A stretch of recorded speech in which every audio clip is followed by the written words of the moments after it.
Namo Bhagavate Vasudevaya. Hare Krishna, dear devotees, welcome to our ISKCON official YouTube channel.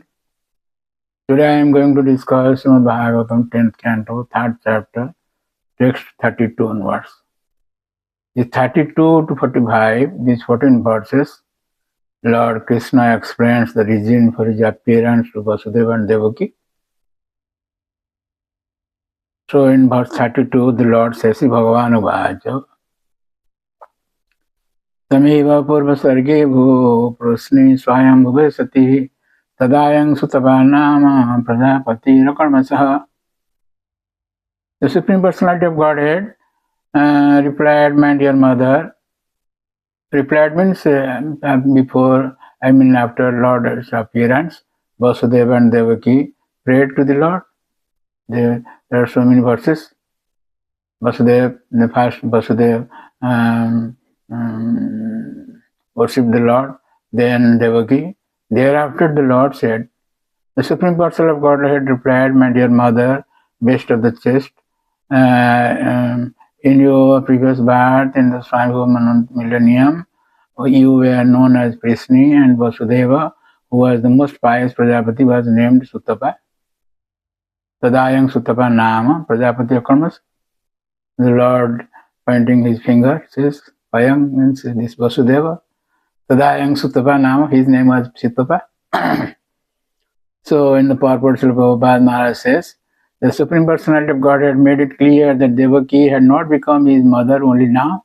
Rather, she had been his mother previously also. Krishna is eternal, and his selection of a father and mother from among his devotees takes place eternally.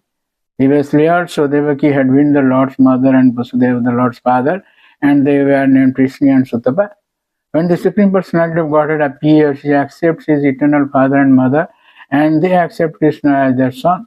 This pastime takes place eternally and is therefore called Nitya Lila. Thus there was no cause for surprise or ridicule.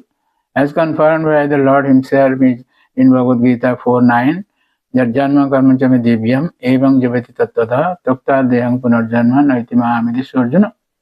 One who knows the transcendental nature of my appearance and activities and doesn't often leaving the body take his birth again in this material world, but attains my eternal abode, O Arjuna. One should try to understand the appearance and disappearance of the Supreme Personality of Godhead from Vedic authorities, not from imagination. One who follows his imaginations about the Supreme Personality of Godhead is condemned. Abhajanadimang mudha manusing taramashritam param bhavamajananta mama bhuta maheshwaram. It is stated in Bhagavad Gita 9.11. The Lord appears as the son of his devotee by his Param Bhavam. The word Bhava refers to the stage of pure love, which has nothing to do with material transactions. Vishwanath Chakravarti Thakur in Sarartha Dasantika says, the Lord said, O mother, not only in this birth, but in previous births I have appeared in your womb. Why are you thinking yourself as so fallen? You are not an ordinary human during the reign of Swayambhu Manu. You became Abhu, means Prishni, O Sati, that means Devaki, and Vasudeva, Ayam, was your husband, Sutapa. The Lord appeared in the Paivasut Manu, that is 7th Manu, the current Manu. But in the first Manu, that is Swayambhu Manu, at that time the Lord appeared as Krishnagarbha. So Siddhartha Swami in Bhagavad Gita says, Chaturbhujena Rupena Avirbhave Karanam Tavadaha. Why he appeared as Chaturbhuja, with 4 hands? Why not 2 hands? That is because the cause is this. The Lord clarified this point. Also in Shiva, Raghu Vaishnava Tosan, Shiva Jiva Goswami says, overjoyed by their words, he consoles his parents and praises them by explaining the cause of his appearance. Out of special affection for his mother, he speaks to Devaki first. Sati can mean being present in Swayambhu period, or can be evocative to Devaki. O chaste woman, Sati, as a wife you were most chaste for many lives. Vasudeva was free of attachment and hatred. Thus both were highly qualified. In this way, as I said, to 32 to 45, these 14 verses, and the Lord speaks to Vasudeva and Devaki. Then verse 33, the Lord said that Juvam vai brahmanadishto praja sarge jada tatah sanniyemendriya gramam tapate paramam tapa. When both of you were ordered by Lord Brahma to create progeny, you first underwent severe austerities by controlling your senses. Prabhupada Maharaj in the purport says, here is an instruction about how to use one's sense to create progeny. According to Vedic principles, before creating progeny, one must fully control the senses. This control takes place through the Garbhadhana Sanskar. In India, there is great agitation for birth control in various mechanical ways, but birth cannot be mechanically controlled. As stated in Bhagavad Gita 39, Janma, Mrityu, Jara, Vyadhi, Dukha, Dusana, Darsanam. Birth, death, old age and disease are certainly the primary distresses of material world. People are trying to control birth, but they are not able to control death. And if one cannot control death, one cannot control birth either. In other words, artificially controlling birth is not any more feasible than artificially controlling death. According to Vedic civilization, procreation should not be contrary to religious principles, and then the birth rate will be controlled. As stated in Bhagavad Gita 7:11, dharma avarudha bhuteshu kamasi bhartarsava. That means sex, not contrary to religious principles, is a representation of the Supreme Lord. People should be educated in how to give birth to good children through sanskaras, beginning with Garbhadhana sanskar. Birth should not be controlled by artificial means, but this will lead to the civilization of animals.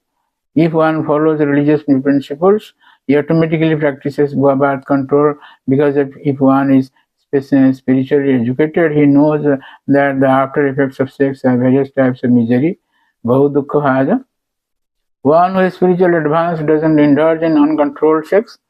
Therefore, instead of being forced to refrain from sex or refrain from giving birth to many children, people should be specifically spiritually educated, and then birth control will automatically follow. If one is determined to make spiritual advancement, he will not beget a child unless able to make that child a devotee. As stated in Srimad Bhagavatam 5, 5th canto, 5th chapter, text 18, Pitana Sasyat. One should not become a father unless one is able to protect his child from mrityu or death, the path of birth and death. But where is their education about this? A responsible father never begets children like cats and dogs. Instead of being encouraged to adopt artificial means of birth control, people should be educated in Krishna consciousness, because only then will they understand they are responsible to their children.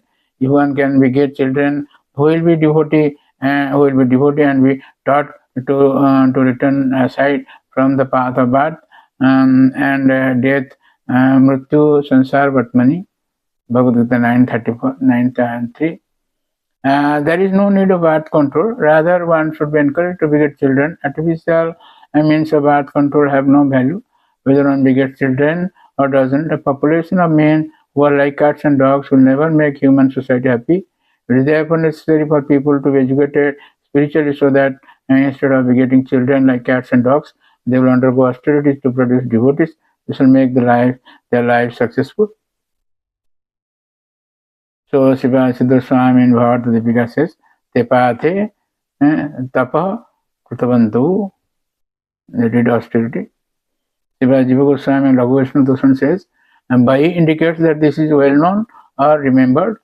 They were obedient in following Brahma's orders. Their senses became peaceful. They underwent many or paramam austerities. Siddha Swami explains that Tepathe means they performed austerities. This follows the rule. Anyway, this is grammatical. So, thank you very much for listening to this lecture. And please don't forget to subscribe, share, and like our channel. Get the blessings of the Lord. Hare Krishna. Hare Krishna, Krishna Krishna, Hare Hare.